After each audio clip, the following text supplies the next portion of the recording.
Welcome to The Stage Whisperer, the podcast for experts who want to be standout speakers.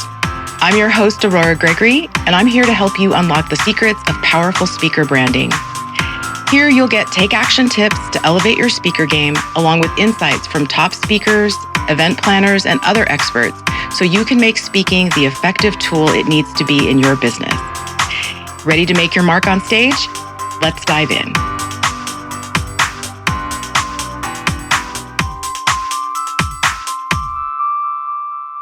A question I get asked pretty regularly from speakers is how much of what you maybe coach on or teach on should you actually give from the stage? Should you dump all the cookies on the stage for your audience to pick up? Should you tell them everything that you maybe share in some of your paid programs or some of the coaching that you charge for? Or should you be a little bit more thoughtful and not give as much from the stage and hold some of it back?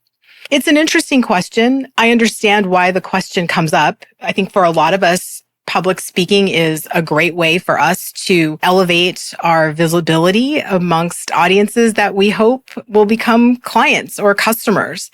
And that's a great thing. We actually want that to happen, and speaking actually does make that happen. But there's something about serving your audience well as a speaker that I think is critically important, because it gives your audience a great sense of your values as a service provider. One of the things that I think is important to remember as we step onto a stage is that we are in fact there to serve an audience. I think that concept of service is an important one. We want our audiences to experience some type of transformation, some aha moments. We want them to feel empowered and maybe more confident. We want them to feel like having listened to us was not only worth their time, but empowered them to step out in a new and fresh and different way. And in order for that to happen, we've got to have a sense or a spirit of generosity in our speaking. And so my personal feeling about it is that we want to give as much as time allows for us to give from a stage. If we have 30 minutes to fill, we want to be able to fill that 30 minutes in a way that is meaningful and impactful. We want our audience to feel like the time that they spent sitting listening to us is some of the best time that they could ever have spent. When you think about it, even when you're speaking live at a conference or even at a virtual event, every audience member made the choice and the decision to come and sit and listen to you. And I think we need to honor that with our very best performance and delivery, obviously, but with every bit of generosity that we can put into the time that we have with them. And let me tell you what that communicates. It communicates to your audience what it's like to work with you. If you are very giving from the stage, they can have that confidence that when they buy a program from you, a course, when they sign up for one-on-one coaching or even do a VIP day with you, that they can expect that you are going to over-deliver, that you're going to serve them well, and that the time that they have spent and the money that they will have invested will be some of the best that they ever could have spent when they invested it with you. And I think that's the message that we want to communicate to our audience as speakers. We want them to feel like the time they spent with us was some of the best they ever could have spent. And we have total control over that. When we are selected to speak, obviously we've made a really compelling pitch and we've communicated what key takeaways the audience is going to have from having attended a session with us. And once you're selected to speak, I think it's really important to go back to that pitch, to those key takeaways that you offered that event host, and take a look. It's like, okay, what did I say I was going to do? What did I say I was going to talk about? What did I say they were going to get from my presentation? And we've got to make sure that what we put together and then what we ultimately deliver from the stage actually delivers on that promise. And that's how I see pitches.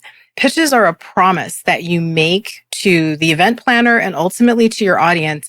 You make a promise to them as to what they're going to find when they come to spend some time with you. And I think it's critically important that we deliver on that. Let me guess something. You've built a solid business. You've got the receipts. But when it comes to getting on stages, the right stages, it feels like everyone else is getting the spotlight. If that sounds familiar, I want to personally invite you to my free masterclass, Why Even the Most Qualified Experts Get Passed Over for Stages. I'll walk you through the speaker brand blueprint I use with clients inside the Speaker Brand Academy. It's helped them land paid keynotes, podcast features, and dream event invitations. And yes, it can work for you too. You'll learn how to stand out to event planners without cold pitching 100 events or hiring a fancy agent. Head over to speakerbrandacademy.com/masterclass and save your seat now. All right, back to today's episode.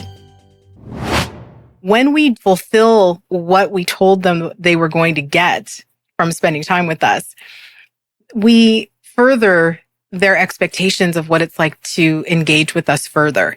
It makes it much easier, much more natural, much more of an easy next step to invite them to claim a freebie or lead magnet for us, or to book a call with us, or to buy our book. It makes it so much easier for them to make that natural next step and say yes to whatever our call to action is at the end of our presentation. As you get ready to make a presentation, maybe it's a newer one, maybe it's an older one that you've presented before, but you want to give a fresh look to. I want you to examine it for how generous is it? Am I giving as much as I can give in this presentation? Now, I know some of you are probably thinking, gosh, if I give them everything, are they even going to need me? Like, why would they hire me? Why would they buy my book? Like, why would they do it if I've given them everything from the stage? Here's why they're going to continue to look for you. The truth is, most people, when they hear us, are not necessarily going to be able to apply everything that we teach. Certainly not everything that we teach in a short amount of time, in 30 minutes or so. They will be inspired. They will feel equipped to want to deepen that transformation, but it's not likely that they'll be able to make that transformation alone. And so they know that they're going to need someone to deepen that journey with them. And you want that someone to be you. And if you've given generously from the stage, it makes it much easier for them to think of you as someone that they want to work with, as someone whose book they want to read to learn more, as someone whose course they do want to buy. You want to be able to set the foundation so that they can see that you are the person that can lead them where it is that they want to actually go. And so you shouldn't worry so much about whether or not they can do it without you because you've given so much from the stage. And the truth be told, if there is a person out there that can take what you've taught them and run with it and fulfill what it is they're longing for, hey, I think that's great. If I've helped someone get to that next step with a 30-minute presentation, I'll take that every single day. I love knowing that has happened. But I also know that for every one person, there are handfuls of others that are not able to do that. And those are the people that I know are going to be looking for someone to help them.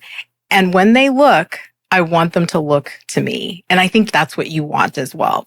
That when your audience is ready to look for that help and support, that they're looking for you. And that audience, that you've primed them for whatever is going to happen next for them, whatever your call to action is and how you're going to engage them further, that it becomes very easy for you to just continue the conversation that you started on the stage. So that's my challenge to you today. How can you be more generous as a speaker? How can you give more from the stage? It's not about stuffing more content into your presentation. That's not what I'm talking about. But being more thorough and adding more depth to your presentations so it doesn't feel like you're holding back, but that you're giving your audience everything they need to be successful. And that'll do it for today's episode of The Stage Whisperer. Remember, every stage you step onto is an opportunity to impact lives and leave a lasting impression. Keep refining your craft and pushing the boundaries of what you can achieve with your voice. Don't forget to subscribe to our podcast, leave a review, and share this episode with fellow speakers. Visit our website for more resources and follow us on social media to stay connected. I'm Aurora Gregory, and until next time, keep making your voice heard.